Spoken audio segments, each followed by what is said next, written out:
వచ్చి కొన్ని మాటలు పంచుకోవాల్సిందిగా కోరుచు.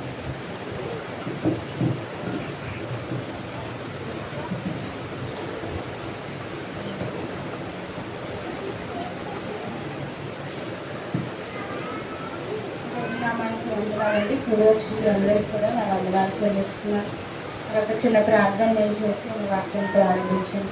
మహాపరిశుద్ధమైన తండ్రి, ప్రేమగల ఆయన, కృపగల దేవా, నీకే స్తుతులు స్తోత్రాలు చెల్లిస్తున్నాను ప్రభా. ఇంతవరకును ప్రభా మీరు మా మధ్యన ఉన్నారు, నీకు వందనాలు ప్రభా. నీ మాటలు చెప్పుటకు ప్రభా నన్ను నీ సన్నిధానంలో నిలబెట్టుకున్నారు, నీకు వందనాలు దేవా. యేసయ్య నాకు ఇచ్చిన ధన్యతను బట్టి నీకు వందనాలు ప్రభా. మాట్లాడేది నేనైతే కాదు కానీ ప్రభా నా పక్షంగా ఉంది ప్రభా. నాయన నీవు మాతో ఏం మాట్లాడాలనుకుంటున్నావు ప్రభా, ఏది చెప్పాలనుకుంటున్నావు ప్రభా, నా పక్షాన్ని ఉండి ప్రభా నన్ను వాడుకోమని నాయన నీ పరిశుద్ధాత్మతో నన్ను బలపరచమని అతి త్వరలో రాబోతున్న యేసయ్య పరిశుద్ధ నామములో అడిగి వేడుకుంటున్నాను తండ్రి, ఆమేన్. నాకు ఇచ్చిన అవకాశాన్ని ఇచ్చిన పాస్టర్ గారికి, ఆంటీకి నా వందనాలు చెల్లిస్తున్నానండి. మరి నాకు ధన్యత లేకపోయినా దేవుడు మరి మీ మధ్యన మరొకసారి వాక్యాన్ని పంచుకోవడానికి నిలబెట్టినందుకు దేవునికి ఎంతగానో వందనాలు చెల్లిస్తున్నాను. మరి యేసయ్య మనతో అనేక వాగ్దానాలు చేస్తారు. మనకి ఇయర్లీ మనం ఒక వాగ్దానం తీసుకుంటాము, అది దేవుడు మనకిచ్చే వాగ్దానం, దేవుడు మన పట్ల నెరవేర్చే మాట. అలాగే మరి మన దేవుడికి కూడా ఒక అగ్రిమెంట్ అనేది చేసుకోవాలి కదండి. ఒక అగ్రిమెంట్ అంటే ఒక ఒప్పందం మీద ఇద్దరు, మనము ఎవరితోనైతే ఒప్పందం చేసుకుంటున్నామో వాళ్ళు కూడా ఇద్దరు సంతకాలు పెడితే కదండి ఆ అగ్రిమెంట్ అనేది అవుతుంది. దాన్ని బైబిల్లో ఒక మాటతో ఉంటుంది, నిబంధన అని అంటారు. దేవుడు అనేక సార్లు అనేక మందితో నిబంధన అనేది చేసుకున్నారు. అయితే ఈ నిబంధన అనేది ఒకరే కాదండి, ఇద్దరు మధ్యన జరిగే ఒక ఒప్పందాన్ని నిబంధన అని అంటారు. బైబిల్లో అనేక మందితో దేవుడు నిబంధన చేశారు. మనం కూడా ఈ లోకంలో ఉండేటప్పుడు అనేక మందితో మనం మాట్లాడేటప్పుడు పలానా ఒప్పందం మనం చేసుకుంటాం. అంటే మ్యారేజ్లో కూడా కొన్ని ప్రామిసెస్ హస్బెండ్కి వైఫ్కి మధ్యన కూడా జరుగుతూ ఉంటాయి. అయితే ఆ ప్రామిసెస్లో ఏముంటాయంటే కష్టం వచ్చిన, వ్యాధి వచ్చిన, బాధ ఎటువంటి పరిస్థితులు అయినప్పటికీ విడువను ఎడబాహినని వాగ్దానాలు చేస్తూ ఉంటాం. అలాగే మనం ఓట్ ఎలక్షన్ వచ్చే టైంకి రాజకీయ నాయకులు కూడా మన దగ్గరికి వచ్చి వాళ్ళ ఓటు కోసం ఏం చేస్తారండి, మీకు అది చేస్తాను, ఇది చేస్తాము, మీకు ఆ సాయం చేస్తాము, ఈ సాయం చేస్తాం, మమ్మల్ని గెలిపించండి అంటారు. మనం వాళ్ళ మాటలు నమ్మి మనం ఏం చేస్తాం, మన ఒప్పందని చెప్తాం. ఏం చేస్తాం, మేము కూడా మీకు ఓటేస్తాం, మీరు ఇది చేస్తారని అంటే మనం ఓటేసేస్తాం, కానీ తర్వాత అది చెయ్యరు. అయితే మనం కూడా చాలాసార్లు ఒక్కొక్కరికి ఒక్కొక్క మాట ఇస్తాం. కొన్ని కారణాల వల్ల మాట మనం నెరవేర్చలేం. కానీ మనకి మాట ఇచ్చి మనతో ఒప్పందం చేసుకునే దేవుడు మనుషులు వంటి వాడు కాదు. ఆయన మాట ఇస్తే తప్పని దేవుడు. అలాగే అనేక మందితో పాత నిబంధనలో గ్రంథం అయితే బైబిల్ కూడా 2 పార్ట్స్ కింద చేశారు కదండి. ఒకటి ఏమంటే కొత్త నిబంధన అంటారు, పాత నిబంధన అంటారు. అంటే నిబంధన అంటే దేవుడికి మనకి మధ్య ఉన్న ఒక ఒప్పందం. అబ్రహాముతో ఒప్పందం చేసుకున్నారు, ఆదాముతో ఒప్పందం చేసుకున్నారు, నోహతో, ఇంకా మోషేతో, అనేక మందితో దేవుడు తన యొక్క ఒప్పందం చేశారు. అయితే నేను కొంతమంది ద్వారా నేను ఒక నిబంధన ఏ విధంగా చేశారు, అది మన ఆత్మీయ జీవితానికి ఎలా ఉపయోగపడుతుందని దేవుడు మరి యొక్క సాయంత్రకాల సమయంలో మనతో మాట్లాడాలని ఆశీర్వదించాడు. దానికన్నా ముందు హెబ్రీయులకు రాసిన పత్రిక 10వ అధ్యాయం 16వ వచనం.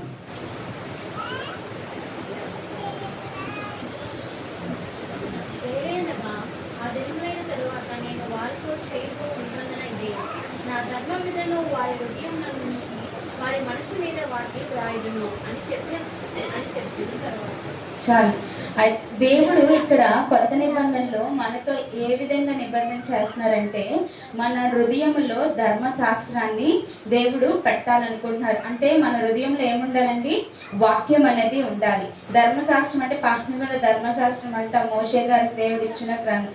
అయితే కొత్త నిబంధనకు వచ్చేసరికి వాక్యమే దేవుడే ఉన్నారు. కాబట్టి ఆ వాక్యాన్ని మనతో దేవుడు మన హృదయంలో ఉంచుకోమని చెప్పిన. అలాగే ఆదాం అంటే ఆది కాండము 3వ అధ్యాయము 15 నుంచి 13 వచనాలండి. అయితే ఎవరు చదవదు కానీ నేను చెప్తాను. అయితే దేవుడు మనందరికీ తెలుసు ఆదాం గారి అవ్వగారి స్టోరీ. దేవుడు తినొద్దన్న ఫలమును వారు తిని, అయితే దేవుడు చెప్పారు మీరు ఏదైనా తోటలో ఉన్న ప్రతి పళ్ళుని తినండి, కానీ ఈ మంచి చెడులు తెలుపు ఆ పండ్లను మాత్రం మీరు తినొద్దు, తిన్న వెంటనే మీరు చచ్చదురని దేవుడు వారికి చెప్పారు. అయితే వాళ్ళు కూడా అలాగే ఒప్పుకున్నారు. కానీ వారు సాతాను చేత మోసపడ్డబడ్డారు. వచ్చి సాతాను చెప్పిన మాటలు అవ్వమ్మ గారు నమ్మేసి మరి ఆ పండ్లు తినడం జరుగుతుంది. అయితే మరి ఆ ఒప్పందంలో దేవుడికి వారు ఇచ్చిన మాటని వారు నిలబెట్టుకోలేదు. ఆ యొక్క ఒప్పందాన్ని తిరస్కరించారు. అయితే దేవుడు మనని నరులను ఎంతో ప్రేమతో సృష్టించారు కాబట్టి మరి మనుషుల్ని ఆదాము గాని అవ్వని అయితే సృష్టించలేదు. కానీ వాక్యంలో ఉంటది, వారి నిమిత్తము నేల శపించబడింది అన్నది. దేవుడు ఇక్కడ వారు పాపం చేసినప్పటికీ దేవునికి ఇచ్చిన ఒప్పందాన్ని వారు తిరస్కరించినప్పటికీ మనుషులను అయితే దేవుడు శపించలేదు, కానీ నేలను శపించాడు. మరి మోసగించిన సాతానికి మనకి కూడా వైరము. మరి ఇప్పటి వరకు కూడా ఆ నిబంధన అనేది సాగుతూనే ఉంది. మనం ఏమైనా పాముని చూస్తే నవ్వము, దాంతో సెల్ఫీలు దిగము. మనం దాన్ని చూడగానే ఏం చేస్తామండి, దాని తల మీద కొడతాం. అది మనల్ని ఏం చేస్తుంది, మన కాలి నడుము మీద కాటు వేయడానికి చూస్తుంది. ఎందుకంటే ఆనాడు జరిగిన నిబంధన అది ఈ రోజు వరకు సాగుతుంది. అయితే మరి ఆనాడు ఆదాము అవ్వ మేము దేవునికి మాట ఇచ్చాం కదా, ఈ పండు తినకుండా ఉండాలి అనే నిబంధనకి వారు కట్టుబడి ఉంటే ఈ వైరం అనేది వచ్చి ఉండేదేమో కాదు. కానీ ఆ నిబంధన మీరడం వల్ల మరి సాతానికి పాముకి మనకి వైరము. అయితే మన ఆత్మీయంగా చూసుకున్నట్లే పాముకి దేన్ని చూచినండి, సాతానికి సూచన.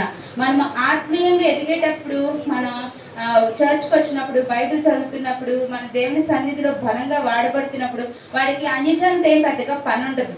భక్తిహీనంగా ఉన్న వారితో పెద్ద పని ఉండదు. ఎవరైతే దేవుళ్ళు ఎదుగుతున్నారో వాళ్ళని ఎలా పడగొట్టాలి, ఎలా పడద్రోయాలి అన్నదే వాడి యొక్క ఆలోచన. అందుకే మనకి శ్రమలు అనేవి వస్తాయి ఈ లోకంలో ఉండేటప్పుడు. ఎందుకంటే సాతాను గడ పని అదే. ఎందుకంటే మనకి దేవుడు ఆ రోజు చెప్పాడు ఏంటంటే అవ్వ సంతానానికి సాతానికి వైరమని ఆ రోజే ఉంది. అది ఇప్పటి వరకు సాగుతుంది. కానీ మనం ఏం చేయాలి, ఆ యొక్క వాడు పెట్టే ప్రలోభాలు కానీ, వాడు పెట్టే ఊహలకు కానీ, వాడు పెట్టే భయాలకు కానీ, శ్రమలకు కానీ, వ్యాధులకు కానీ, మనకి పెట్టిన ఏ భయంకైనా వాడికి మనం లొంగిపోకూడదు. ఎందుకంటే యేసయ్య మనకి చెప్పారు దేని మీద కొట్టాలండి, తల మీద కొట్టాలి. అంటే మన సాతాన్ని తల దండేవారిగానే మనం ఉండాలి. వాడికి లొంగిపోయి భయపడిపోయి విధంగా ఉండకూడదు. మరి ఈ నిబంధన మనకి ఆ రోజు వచ్చింది. ఏంటంటే సాతాను మనం శోధిస్తాడు, మన శ్రమలు పెడతాడు, వ్యాధులు పెడతాడు, అనేక విధాలుగా శోధించినప్పటికీ మనం వాటన్నిటిని జయించే నిబంధన కలిగి ఉండాలి. ఎందుకంటే మరి మన నిజమైన దేవుడిని కలిగి ఉన్నాం. మన బట్టి దేవుడు నేలను శపించాడు.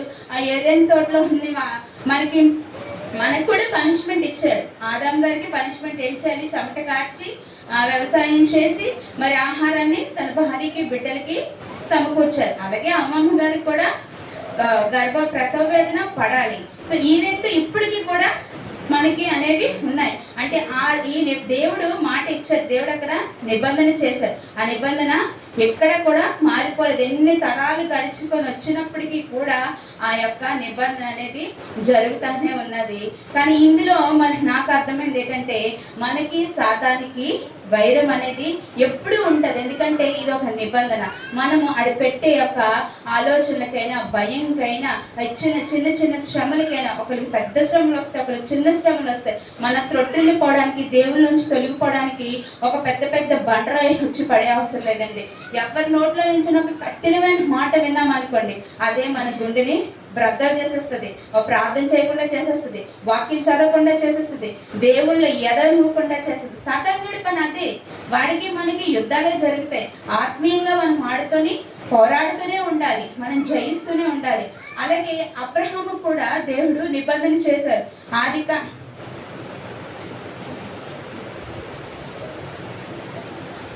ఆదికాండము 17వ అధ్యాయము 1వ వచనం అండి. తర్వాత యెహోవా వాక్యము అబ్రహామునకు దర్శనమందు వచ్చి, అబ్రహామా భయపడకు, నేను నీ కేడము, ఈ బహుమానము అత్యధికమగునని చెప్పాను. 17వ అధ్యాయం 1వ వచనం. అబ్రహాము 99 ఏండ్లు వాడైనప్పుడు యెహోవా అతనికి ప్రత్యక్షమై, నేను సర్వశక్తిగల దేవుడను, నా సన్నిధిలో నడుచుచు నిందారహితుడవై ఉండుము, నాకును నీకును మధ్యగా నా నిబంధన నియమించి నిన్ను అత్యధికముగా అభివృద్ధి పొందించదనని చాలా. అతనితో చెప్పాను. దేవుడు ఇక్కడ అబ్రహాముతో కూడా ఒక నిబంధన చేసుకున్నారు. ఏంటంటే ఆ నిబంధన, నేను నిన్ను అత్యధికంగా అభివృద్ధి పొందేది. నేను అప్పటికే అబ్రహాముకి 90 ఏళ్ళు, అప్పటికి ఆయనకి సంతానం అనేది లేదు. కానీ ఇక్కడ దేవుడు ఏమని నిబంధన చేశారంట, నీకు అధికమైన అభివృద్ధిని, అలా కిందకు వస్తే నీకు సంతానాన్ని ఇస్తానంటారు, నీ యొక్క తరంలో నుంచి రాజులు వస్తారంటారు, నేను లెక్కలేని తీసుకురేణులు అని అంత జనాంగాన్ని నీ వల్ల కలుగుతానని చెప్తారు. ఇలాగ అనేకమైన ఆశీర్వాదాలు దేవుడు నిబంధనని అబ్రహాంతో చేస్తారు. కానీ దేవుడు చేసే నిబంధన, మరి అబ్రహాము కూడా ఒక నిబంధన దేవునితో చేయాలి కదండి. అదేంటంటే ఆదికాండం 17-13 కిందనే ఉంటే నేను చదువుతాను. నీ ఇంటి పుట్టినవాడు నీ వెండితో కొనబడిన వాడిని తప్ప సున్నా పైన ఉంటుందండి. అది నాకును నీకును మధ్యను సూచనగా ఉండెను. 8 దినముల వయసు గలవాడు అనగా నీ ఇంటి పుట్టినవాడను నీ సంతానం కానీ అన్యజనుల వెండితో కొనబడిన వాడేను మీ తరములో ప్రతి మగవాడు మీలో సున్నతి పొందవలను. నీ ఇంటి పుట్టినవాడు నీ వెండితో కొనబడిన వాడు తప్పక సున్నతి పొందవలను. అప్పుడు నా నిబంధన మీ శరీరమందు నిత్య నిబంధనగా నుండును. అయితే ఇక్కడ అబ్రహాము గారు ఇంటిలో పుట్టిన ప్రతి మగపిల్లాడికి 8 ఏళ్ళు వచ్చేసరికి వాళ్ళు ఏం చేయించుకోవాలండి, సున్నతి చేయించుకోవాలి. చాలా చిన్న పిల్లలు, వాళ్ళకి సున్నతి చేయించాలంటే అబ్రహాం గారు మరి 95 సంవత్సరాలనే చేయించుకున్నారు. కానీ ఆ తర్వాత వారికి వారు చెప్పినప్పుడు వాళ్ళ తల్లిదండ్రులు ఒప్పుకోవాలి. నీకు దేవుడు ఏదో చెప్పేస్తే నువ్వు మా మీద చేయించమంటే మీ పిల్లలు ఎలా చేయించాలి అని ఎన్నో తిరస్కారాలు వచ్చి ఉండొచ్చు. కానీ ఇప్పటికీ కూడా ఇశ్రాయేలు ఆ యొక్క ఆచారాన్ని వాళ్ళు పాటిస్తారు. ఇప్పటికీ కూడా వాళ్ళు సున్నతి అనేది చేసుకుంటారు. అలాగే ఇంకొక కండిషన్ కూడా దేవుడు పెడతారు, నీ స్వదేశాన్ని విడిచిపెట్టి నేను చూపించిపోయే దేశానికి నువ్వు వెళ్ళు అని చెప్తారు. మరి 90 సంవత్సరాల తర్వాత ఇచ్చిన కుమార్ని కూడా యేసయ్య బలి అడుగుతారు. ఆ నిబంధనలన్నిటికీ కూడా అబ్రహాం గారు తల వంచుతారు. ఇప్పటి వరకు కూడా ఆ సున్నతి అనే ఆచారాన్ని వాళ్ళు ఇశ్రాయేల్ చేస్తున్నారంటే మరి అబ్రహాం గారు అప్పుడు దేవుని కొరకు తన తరము వారికి ఏ విధంగా వివరించారో, మరి దేవుని శక్తిని వారికి ఏ విధంగా చెప్పారో మరి నాకైతే తెలియదు. కానీ ఇప్పటి వరకు దాన్ని వారు విడిచిపెట్టకుండానే ఆచరిస్తూనే వస్తున్నారు. అందుకే ఇశ్రాయేల్ మీదకి ఏ దేశం వెళ్ళినా గెలవలేదు. ఎందుకంటే ఇశ్రాయేలు దేవుని ప్రజలు కాబట్టి ఇశ్రాయేల్ మీద ఎవరు ఎంతమంది యుద్ధానికి వెళ్ళినా వెనుతిరిగి వచ్చేస్తారు. అయితే ఇక్కడ ఈ సున్నతి అనేది మనం ఆత్మీయంగా చూసుకున్నట్లయితే, సున్నతి అంటే మన శారీరకంగా మాట్లాడుకునేది కాదు. ఆత్మీయ సున్నతి ఏంటంటే మన విరిగి నలిగిన హృదయం. ఈ విరిగి నలిగిన హృదయాన్ని మనం దేవునికి సమర్పించాలి. మన హృదయంలో వాక్యాన్ని ఎంచుకోవాలి. మన హృదయంలో అసూయ కానీ, కోపం కానీ, ఎటువంటి కలంకాలు కాదు కానీ అటువంటి హృదయాన్ని దేవుడు అడగలేదు. ఎలాంటి హృదయాన్ని దేవుడు అడిగాడంటే విరిగి నలిగిన హృదయాన్ని మాత్రమే దేవుడు అడిగాడు. అటువంటి హృదయంతో దేవుని మనం నిబంధన చేసుకోవాలి. మనకి బాధ వచ్చిందని, కష్టాలు వచ్చాయని చెప్పేసి మళ్ళీ పక్కవారు ఏదో అన్నారని అలాంటి టైంలో మన హృదయం చిన్నపుచ్చుకుంటుంది. అలాంటి టైంలో కూడా మనం ఏం చేయాలంటే వాళ్ళతో బాధను ఆడే కన్నా దేవుని సన్నిధానంలో మోకరించి ప్రార్థించినప్పుడు దేవుడు మన కన్నీటిని తుడుస్తాడు, మన బాధ నుంచి తొలగిస్తాడు. మనం చేసుకున్న నిబంధన, దేవునితో ఒక నిబంధన అనేది ఉంటుంది. యేసయ్యా నేను నీతోనే మనం మాటలు ఇచ్చేస్తాం.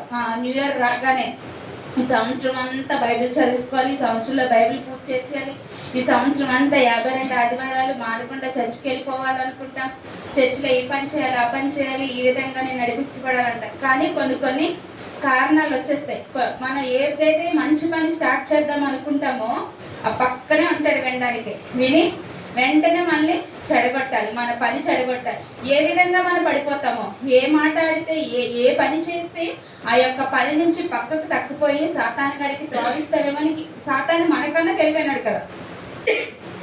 ఆలోచించి ఆ యొక్క అటువంటి ప్రలోభాలు మనకి, అటువంటి బాధకరమైన విషయాలు మనలో పెడుతూ ఉంటాయి. అయితే ఆదాం గారు కూడా అవన్నీ వచ్చి ఉంటాయి, వ్యతిరేకించి ఉంటారు, కుటుంబం వాళ్ళు వ్యతిరేకించి ఉంటారు.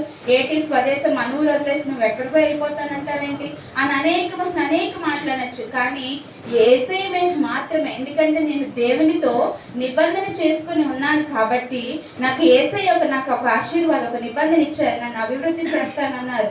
నాకు సంతానం లేనప్పుడే దేవుడు నేను గొప్ప జనాంగంగా చేస్తానని ఒక నిబంధన చేసినప్పుడు ఆ నిబంధన మీద విశ్వాసం ఉంచి మరి తనకి దేవుడిచ్చిన నిబంధనలు కూడా నెరవేర్చి మరి తన యొక్క నిబంధన దేవునితో సరైనదిగా మనం ఈరోజు చూస్తున్నాం. మరి ఆనాడే అబ్రహాం గారు మరి ఆ నిబంధనలు ఏమీ చేయకపోయి ఉంటే మనం ఈరోజు అబ్రహాం గారి కోసం తెలుసుకోమేమో. అలాగే నోవాహు కూడా నిబంధన మనందరికీ తెలుసు కదండి. నోవాహు గారి కోసం ఆయన ధనుస్సు అనేది ఎలా వచ్చిందంటే ఆ కాలంలో పాపము విస్తరించకపోవడం వల్ల దేవుడు జనాలందరినీ నాశనం చేశారని కోపంతో మరి ఆ ఓడను తయారు చేశారు. అయితే ఆ టైంలో ఆ నోవాహు గారు మాత్రమే చాలా పరిశుద్ధంగా నీతిమంతుడిగా దేవుడికి కనపరిచినప్పుడు తన కుటుంబాన్ని, తన భార్యని, తన బిడ్డల్ని, తన కోడల్ని మాత్రమే రక్షించడానికి ఓడ తయారు చేసి వారిని అందులోకి తీసుకెళ్ళి మరి 40 రాత్రులు 40 పగలు వర్షాన్ని కురిపించినప్పుడు ఆ జనమంతా చనిపోయారు. చెట్టులు మరి పర్వతాల మీదకి మరి ఓడ వెళ్ళినప్పుడు మొత్తం భూమి అంతా నాశనం అయిపోయారు. మరి దేవుడు దాన్ని చూసి ఎంతో చింతించుంటాడు, ఎంతో బాధపడి ఉంటాడు. అప్పుడు దేవుడు ఒక నిబంధన చేసుకున్నారు. మన సమస్త జీవరాశులకి, మనుషులకి నాకు మధ్యన నిబంధన అంటదండి బైబిల్ వాక్యంలో. మరి ఏంటంటే నేను మేఘములో ఇంద్రధనుషుని ఇస్తాను. మరి ఒక 3-4 రోజులు మనకి కంటిన్యూగా వర్షం పడిపోతే వర్షం ఆగిన 4వ రోజు మాత్రం ఏమొస్తుందండి, ఆకాశంలో ఆ ఇంద్రధనుష్ అనేది వస్తుంది. అది చూసినప్పుడు ఇంద్రధనుష్ కదా ఇంద్రుడిచ్చాడు ఆడిచారని కాదండి, అది దేవుడు మనకి ఒక నిబంధన ఏర్పరిచారు. నేను ఇంక మరెన్నడూ జలరాశులు కానీ సమస్త భూ జంతువులు కానీ నేను నరులను కానీ ఎటువంటి పరిస్థితుల్లో కూడా నేను నాశనము చేయను అని దేవుడు చెప్పారు. మరి ఆ దినాల్లో నోవాహు వాడ తయారు చేస్తూనే మరి వారి ఆ చుట్టుపక్కల ఉన్న వాళ్ళందరికీ పరిచయం చేశాడు. 40 దినాలు వర్షం పడుతుంది, పెద్ద వర్షం, దేవుడు నాశనం చేయబోతున్నాడు, ఇప్పటికైనా మీరు మారు మనసు పొందండి, రండి, ఓడలోకి రండి అని అందరికీ చెప్పినప్పుడు నవ్వారు, హేళన చేశారు. ఈ రోజు కూడా మనం ప్రతిరోజు చర్చికి వస్తున్నాం అంటే మన చుట్టూ ఉన్న వాళ్ళు ఏమంటారు, వీళ్ళకి పిచ్చి, ఈరోజు చర్చికి వెళ్ళిపోతారు, ఏముంటుంది ఆ చర్చిలోని అంటారు. కానీ మన గమ్యం ఎక్కడికి, పరలోక రాజ్యం. మనం ఈ లోకంలో ఉండేటప్పుడు కళ్ళు మూసుకొని ఉండాలంట, చెవులు మూసుకొని ఉండాలంట. ఎందుకంటే మన చుట్టూ అనేకమైన మాటలు, ఎందుకంటే వాక్యంలో ఉంటుంది, నశించిపోయిన వారికి దేవుని నామం ఏ విధంగా ఉంటుందండి, వెర్రితనంగా ఉంటుంది. మనం వాళ్ళకి ఎలా కనబడతాం, వాళ్ళకి మన నామం వెర్రితనంగా వాళ్ళకి ఉండేటప్పుడు మనం కూడా వాళ్ళకి ఓ వెర్రోల్లాగా, ఒక పిచ్చోల్లాగానే కనిపిస్తాం. కానీ వారికి తెలీదు మన సర్వశక్తులైన దేవుని ఆరాధించటకు ఈ సన్నిధానికి వస్తున్నామని తెలీదు. మరి అలాంటి టైంలో కూడా నోవాహును కూడా దూషించారు, హేళన చేశారు. నువ్వు ఒక్కడే వెళ్ళిపోతావులే, నువ్వు ఒక్కడే రక్షించబడతావులే అని హేళన చేశారు. ఓడ మనకి పరలోక రాజ్యం అండి. ఈ లోకంలో ఉన్నప్పుడు మనము ఆ మాటలు వినేసి ఆ మాటలు పట్టించుకొని మనము ఈ లోకంలో ఉండిపోకూడదు. వాటన్నిటిని కళ్ళు మూసుకొని చెవులు మూసుకొని వదిలేసి వాళ్ళు ఏమనుకుంటున్నా మన పరిచయం చేస్తాం, మనం మనకు సువార్త చెప్తున్నాం. కానీ ఈ రోజుల్లో సువార్త చెబితే వినేవాళ్ళు ఎవ్వరూ లేరు సరికదా. మనల్ని తిట్టాలని, కొట్టాలని సువార్తకి వెళ్ళోని మీద ఏం చేస్తున్నారు, పేడలు చల్లుతున్నారు, కొడుతున్నారు, రక్తాలు వచ్చినట్టు కొడుతున్నారు. ఎక్కడ మరి దేవుని దైవజనులు కానీ సువార్త చెప్పేవారు కానీ ఎక్కడ రక్షణ అనేది లేదు. అలాంటి భయంకరమైన దినాల్లో ఉన్నాం. నోవాహు కూడా ఆ దినాన్న ఆ నోవాహు కుటుంబం మాత్రమే దేవుని చిత్తంలో ఏర్పరచబడి పరలోక రాజ్యము వెళ్ళటానికి, మరి పరలోక రాజ్యం అంటే ఓడలో మరి నశించిపోకుండా వెళ్ళటానికి దేవుని కృప పొందారు. నోవాహు అవన్నీ జయించి దేవుడు నాకు ఈ ఓడ తయారు చేయాలని నిబంధన నాకు ముందు పెట్టారు కాబట్టి వారి మాటలు పట్టించుకోలేదు. వారి హేళన చేసిన, వారి తిట్టిన, అవహేళన చేసిన వారిపై దృష్టి అయితే ఉంచలేదు. కానీ దేవుడు ఇచ్చిన ఆ యొక్క నిబంధన మీద స్థిరపడి మరి ఆ ఓడలోకి వెళ్ళి ఆ కుటుంబం మాత్రమే ఏమైందండి, కాపాడబడింది, రక్షించబడింది. తర్వాత దేవుడు కూడా వారి 40 దినాలు మరి వర్షం అయిపోయింది, నీరెండిపై బయటకు వచ్చినప్పుడు నీవు నీ కుమారులు ఆశీర్వదించి అభివృద్ధి చెంది ఫలించండి అని కూడా వారిని ఆశీర్వదిస్తారు. అదే విధంగా మనము కూడా ఈ లోకంలో వైపు చూడకుండా దేవుని వైపే చూసుకొని ఎన్నొచ్చినా మన ముందు పెద్ద బండ కూడా నిలబడినా దేవుడికి అసాధ్యం అంటేనే ఏది లేదు. ఒక్క చిన్న మాటతోనే ఆ బండని తునాత్మకలు చేసే సర్వశక్తి గల దేవుడు మన యేసయ్య. ఇంకా అనేక మందితో దేవుడు నిబంధన చేశారు. అయితే కొత్త నిబంధనలో నిబంధన చేయడానికి యేసయ్యే మన కోసం ఈ లోకానికి దిగి వచ్చారు. మరి 1 కొరింథీయులకు రాసిన పత్రిక 11వ అధ్యాయం 22వ వచనం.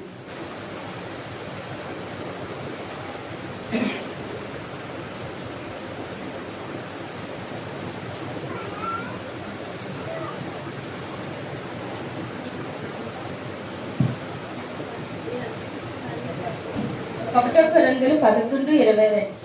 నేను మీకు అప్పగించిన దానిని ప్రభువు వల్ల పొందుతుంది.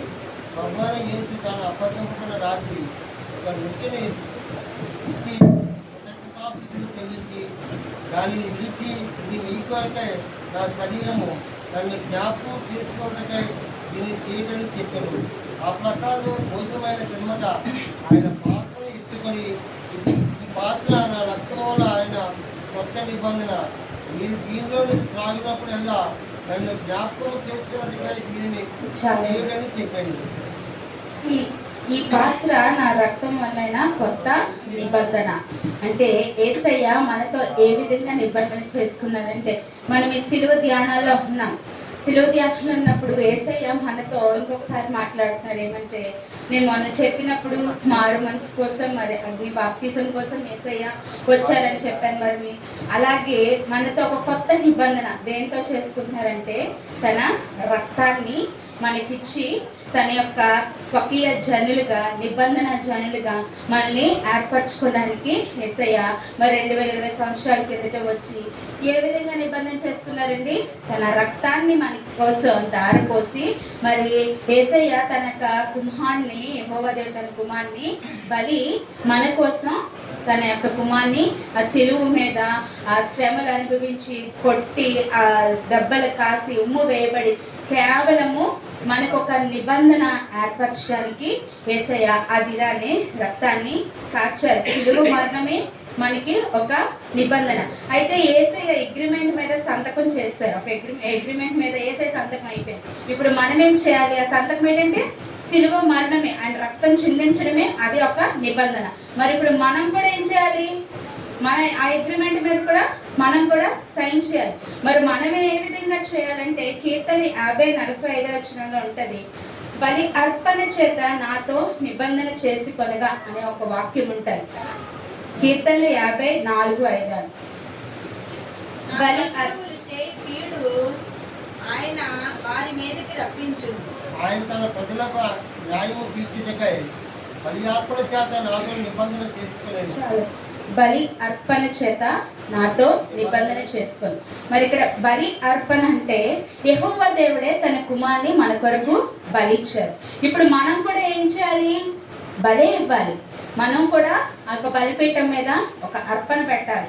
మనం కూడా ఒక ఏదైనా ఒక బలి ఇస్తే, మనమేనా ఒక బలి అర్పణ చేస్తేనే ఆ యొక్క ఒప్పందం అనేది అనుకూలమవుతుంది.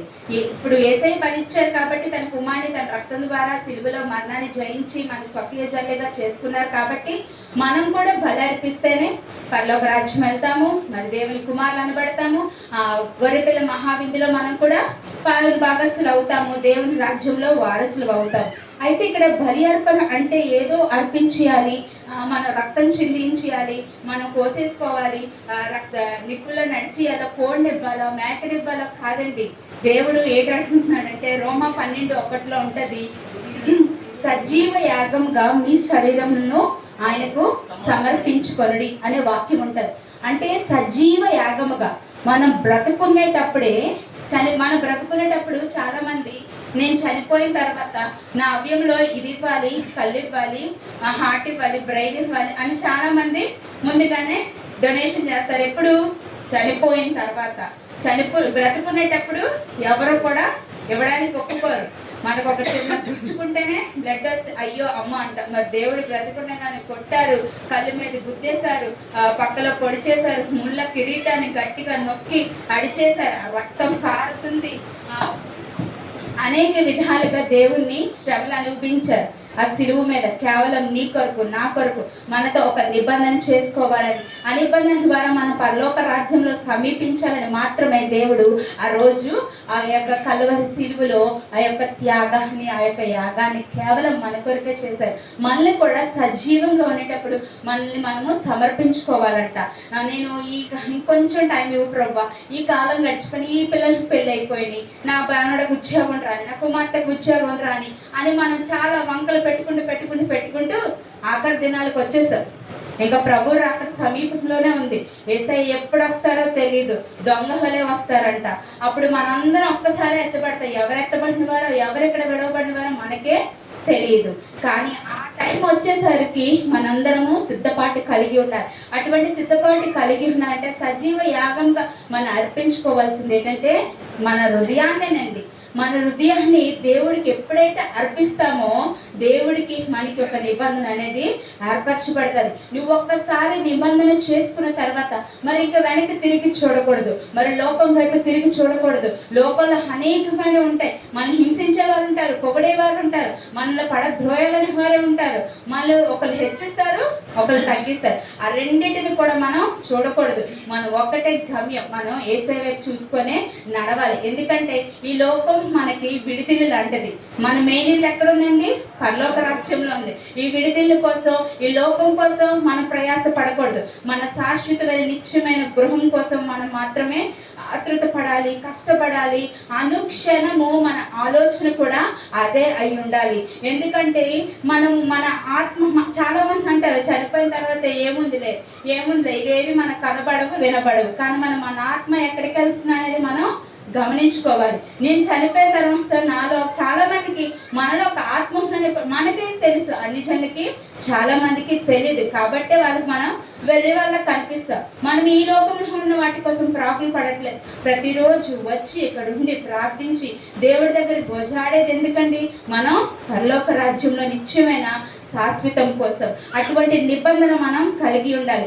దేవునితో ఈ యొక్క రాత్రే మనం ఒక నిబంధన చేసుకోవాలి. ప్రభువా, నేను పాత జీవితాన్ని విడిచిపెడతాను, నీలో నేను ఒక కొత్త నిబంధనగా, ఎందుకంటే యేసయ్య రక్తం ఇచ్చి మనలో ఒక కొత్త నిబంధనగా చేసుకున్నాడు. కాబట్టి మనము కూడా ఒక కొత్త నిబంధనతో దేవునితో ఈరోజు ఒక నిబంధన చేసుకున్నామండి. ప్రభువా, నేను ఎప్పుడు పాత లోకం వైపు కానీ, నా పాత జీవితం వైపు కానీ, నా పాత మలినమైన కానీ, నేను విడిచిపెట్టిన వాటి వైపు కానీ నేను తిరిగి చూడు. ఎందుకంటే లోతు భార్య విడిచిపెట్టిన ఆ సొదొమ గొమొర్రాని వెనక్కి తిరిగి చూసింది, ఉప్పు స్తంభం అయిపోయింది. అది చూడకుండా ఉన్నట్లయితే వారి ఆ యొక్క కుటుంబం కోసం మనం వేరే విధంగా మాట్లాడుకునే వాళ్ళమేమో. ఆ తల్లి లేకపోవడం వల్ల బిడ్డలు అనాథలు అయిపోయారు, ఆ కుటుంబము చిన్నాభిన్నం అయిపోయింది. అటువంటి స్థితి మనకొద్దండి. విడిచిపెట్టే వాటి కోసం మనం వెనక్కి తిరిగి చూడొద్దు. మన నిబంధన యేసయ్యతో మాత్రమే.